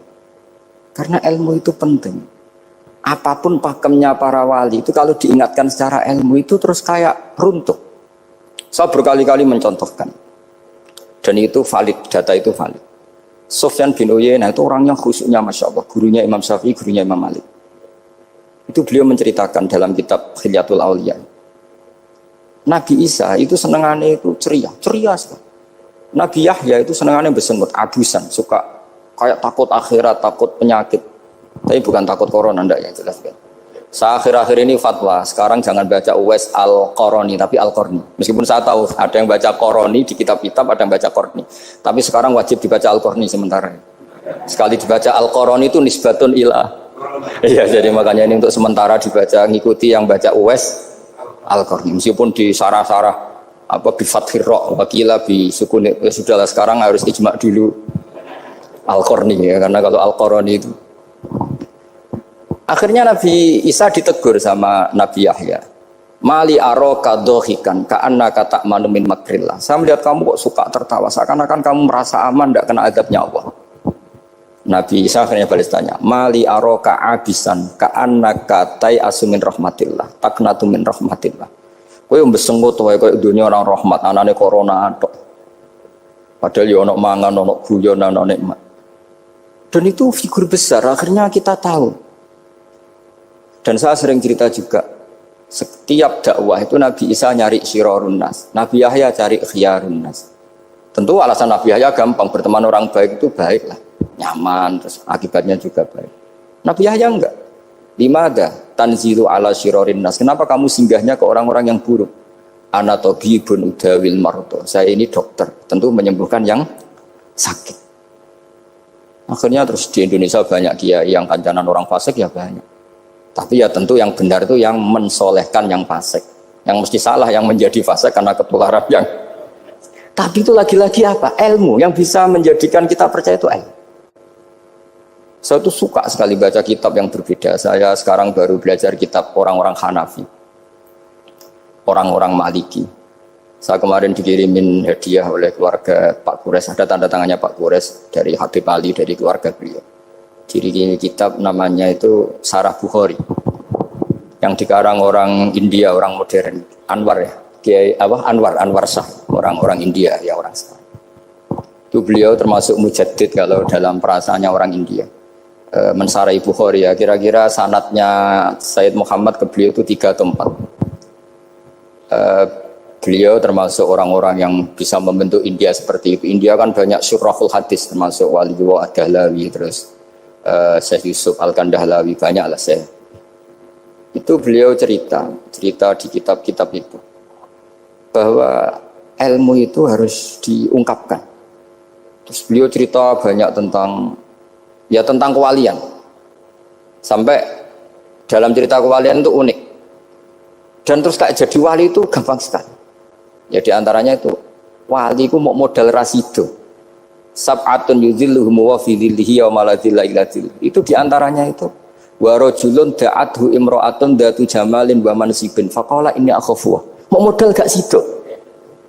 Wis dijak wong ayu menarik muni ra gelem. Modal ra gelem iku iso dadi wali. Iku yudhilluhum wa fi dhillihi wa la dhilla. Ya. Nah, masalah kita ora digelemi lah itu masalah. Itu sang. Jadi gampang sekali dalam kitab Al-Minanul Kubra. Dan kalau baca itu enak. Misalnya gini. Tentu masa lalu kita yang buruk itu tidak diceritakan orang lain. Dan itu kadang karena gengsi. Tapi kalau melihat hadisnya Nabi itu gampang sekali.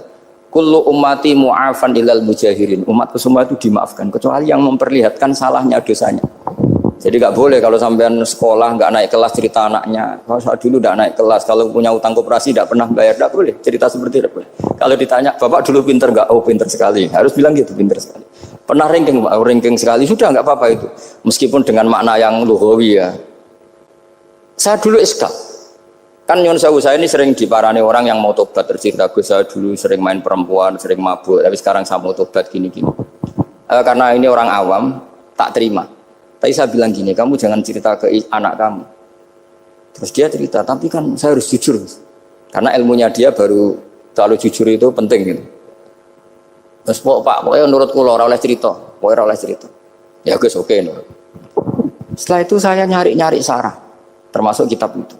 Kok bisa orang yang tidak mujahirin, orang yang menutupi salahnya malah dimaafkan, yang cerita jujur pernah salah malah tidak. Sangen-angen bener. Misalnya seorang bapak cerita, "Cung aku dhisik nak pacaran tak ambung." Misalnya, anaknya mesti suatu saat kan dia puber. Mesti nak ngambung niru bapak ya. Nah, kalau yang cerita itu ribuan atau jutaan. Cung aku zaman yang pondok iku rezekiku kok bodoni. Kan terus jadi syariatun mutabah. Apalagi yang cerita ini ternyata jadi kiai, ternyata gitu ya tetap jadi kiai. Jadi kalau pura-pura soleh di rumah, pura-pura soleh, seakan-akan di pondok tidak pernah kodok, tidak pernah setor meluntir, tidak pernah apa kan? Katanya, lalu lucunya, oke itu alasan. Alasannya Imam Ghazali itu paling masuk akal. Ini saya cerita, illa aliman barokahnya baca Imam Ghazali.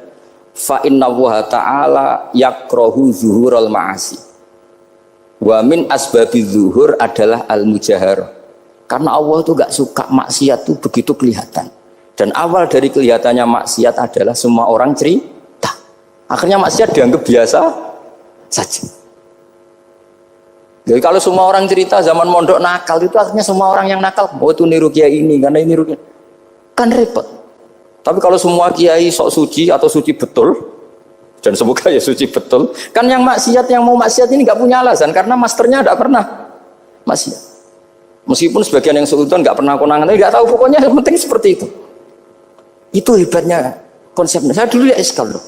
Kok? Ya tadi kullu ummati mu'afan illal mujahirin. Saya dulu iskal kan.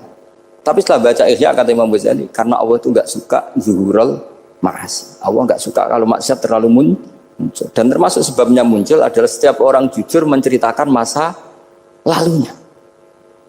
Sebab itu kita sebagai orang Islam yang entahlah istilahnya apa, kalau istilahnya Mas Nadib Islam Nusantara atau moderat macam-macam lah. Saya termasuk orang yang sebetulnya ingin nggak setuju, bukan karena menentang. Nanti ngapalkan firqahnya kebanyakan, 72 aja ngapalkan banyak ditambahi Islam Nusantara, Islam moderat, Islam garis apa lagi itu? Oh garis lurus. Ada yang lagi lucu. Ya macam. Tapi setelah saya ulang lagi, setelah baca banyak, itu akhirnya menjadi tahu. Karena apa ya, fitrah salimah kita. Misalnya gini, ada cerita di kitab-kitab. Nabi Musa pernah istisqa nggak mandi.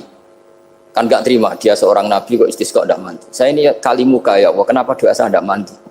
Terus kata Nabi, kata Allah, inna fihim namaman, di antara yang berdoa sama kamu yang istighosa kubro itu ada yang namaman, tukang ngadu itu. Nabi Musa ngajarin Tuhan, ya Allah kan gampang, kasih tahu dia siapa tak usir supaya tidak ikut istighosa, akan selesai. Terus dari pengiran lucu. Saya ini Tuhan, anha anin namimah. Saya ini Tuhan yang mengharamkan namimah. Maka saya tidak akan nama. Anha anin namimah wa akunu namaman. Saya ini mengharamkan hadu-hadu kok terus dudono sing kan ya sudah Gusti kalau gitu. Lalu solusinya gimana ini? Nanti solusinya gimana Tuhan? Ya sudah kamu nyari hamba saya yang namanya ini. Cari sama Nabi Musa. Ketemu orang namanya hitam. Makanya saya sama Mas Nadim itu sungkan karena di antara wali itu ada yang hitam.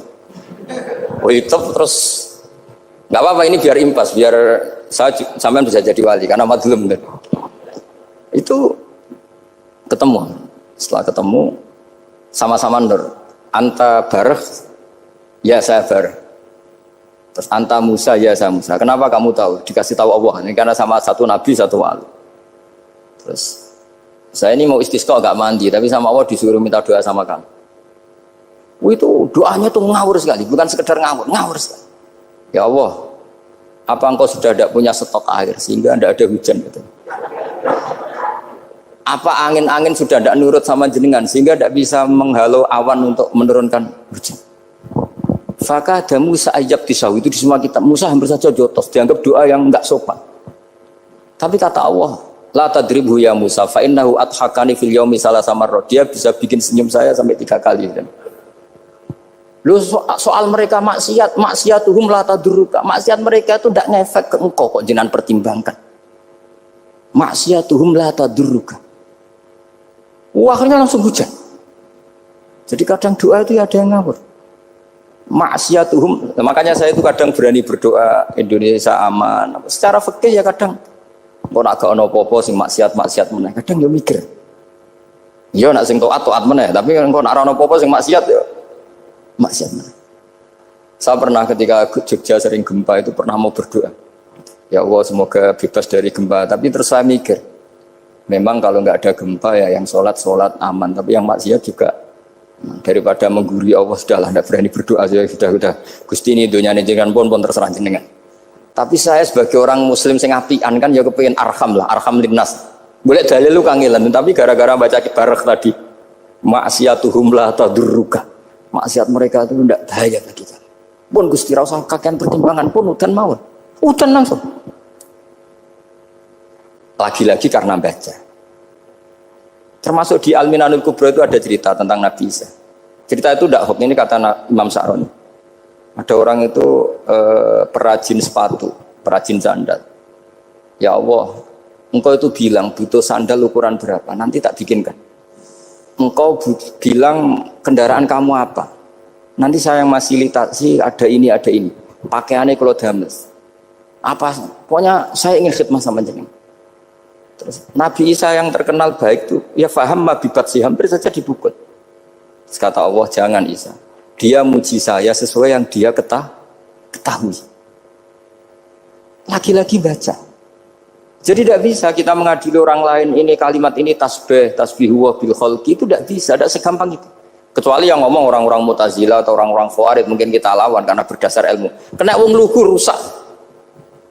Karena orang lugu itu gimana? Seperti Ahmad ditanya, kamu mukminah? Terus dites sama Nabi. Aina Allah fa asyarat ila sama. Allah di langit. Coba kalau kamu tauhidkan, Allah la yakhullu fi makanin. Berarti kan masalah itu karena Allah laisa kamitslihi. Saya juga pernah diprotes kiai, kenapa ada istilah senyum, istilah susah, Gus. Padahal Allah enggak pernah susah. Tak tanya gitu. Saya kan sering bilang Allah susah, Allah apa. Gus, kok gitu? Padahal Allah kan enggak pernah. Tak tanya, kamu hafal Quran? Enggak.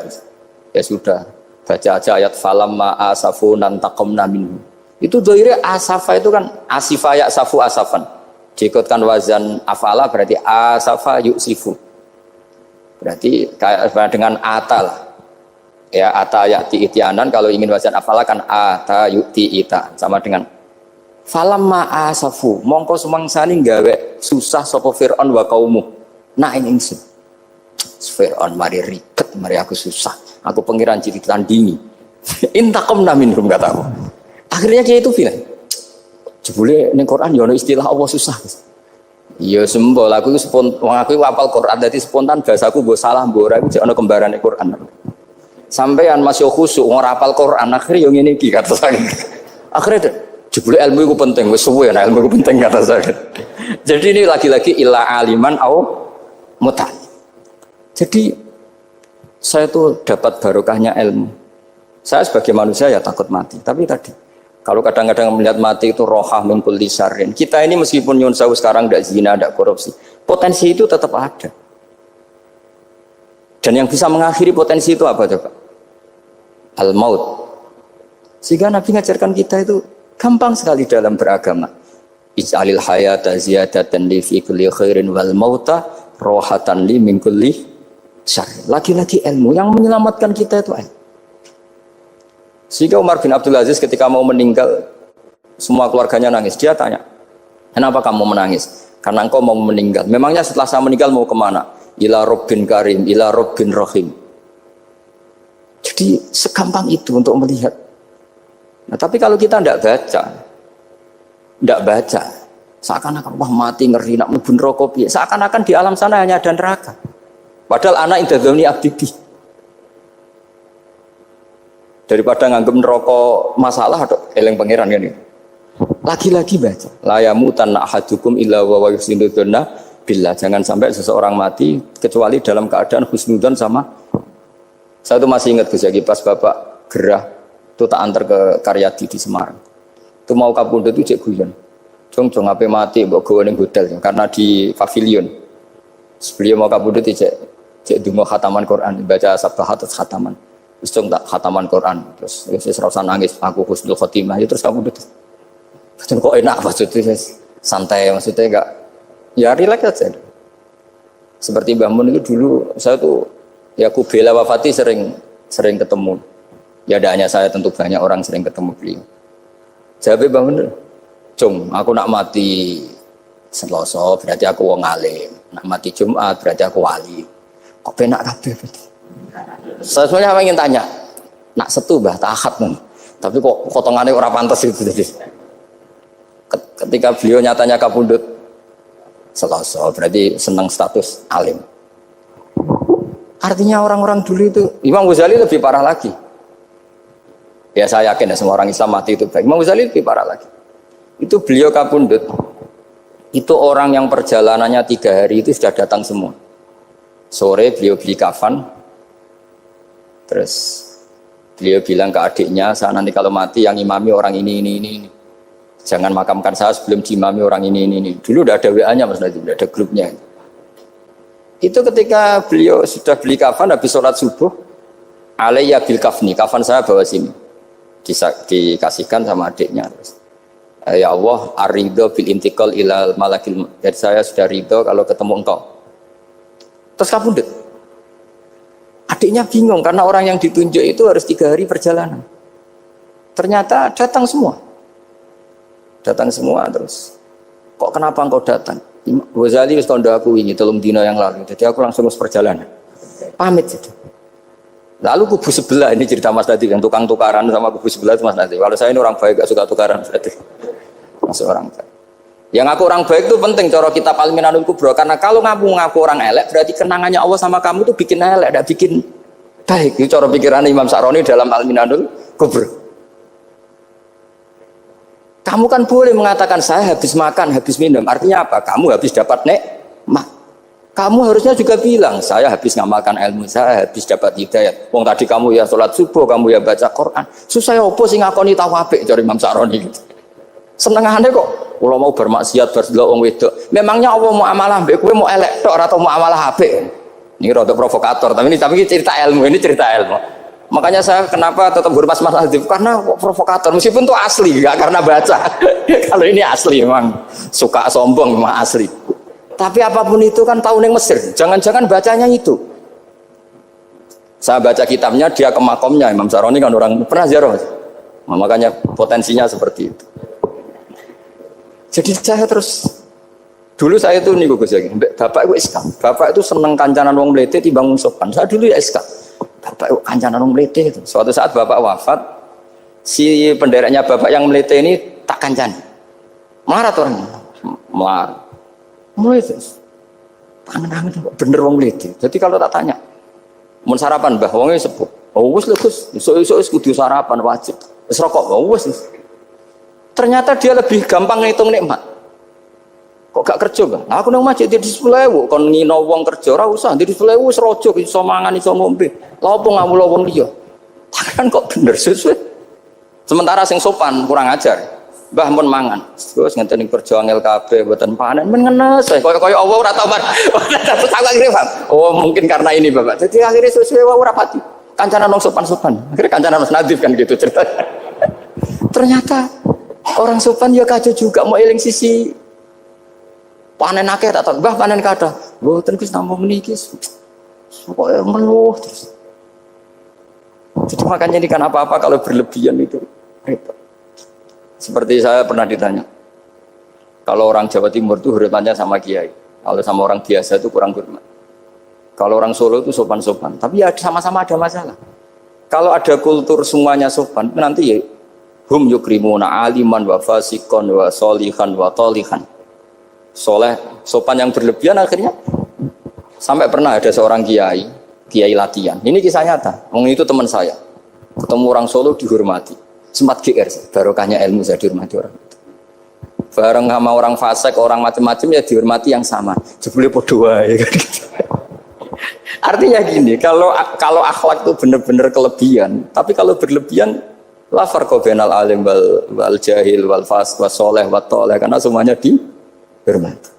Tapi kalau misalnya ada Jawa Timur yang membeda-bedakan manusia, kadang kita ini juga beratnya semua itu ibadah, semua iyalullah, semua. Jadi terus kita ini mikir yang benar yang mana setelah mengkaji ilmu, lagi-lagi setelah mengkaji. Nah makanya saya ingin sekali ilmu ini harus dikembangkan terus. Karena saya kenalnya Mbah Dola, Mbah Sahal, semua masyayikh ini min haitsul ilm. Karena ilmu ini yang cukup. Islam itu nggak bisa dikawal dengan khusyuk, nggak cukup. Yang bisa mengawal Islam itu hanya ilmu. Sebab itu fa'alam annahu la ilaha. Makanya orang Khawarij itu kata Rasulullah syarrul khaliqah. Kenapa orang Khawarij dibenci Nabi? Karena suka khusyuk, suka ibadah tapi tidak suka ilmu. Mereka menyalahkan Ali karena enggak cakap mimpin. Assalamualaikum warahmatullahi wabarakatuh.